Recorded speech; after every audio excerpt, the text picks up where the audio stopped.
The desktop computer. This is a kind of a computer which is used when placed on a table in the office or on a desk. It is big because you cannot move around with it.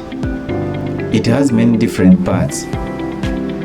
The system unit, the monitor, the mouse, the keyboard, the speakers, the printer, and the headset.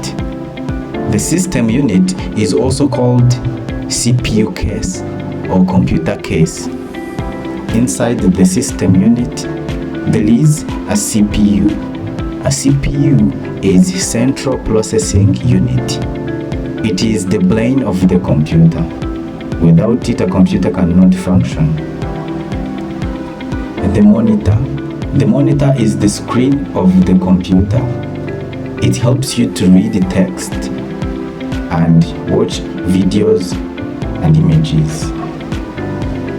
The keyboard. The keyboard helps us to type. It is made of keys. The mouse. The mouse helps us to click, to drag, and to select the text. The printer. The printer helps us to print out documents. The speakers help to hear sound from the computer. This is the same as the headset. You can also connect the headset to the computer and hear sound through the headset.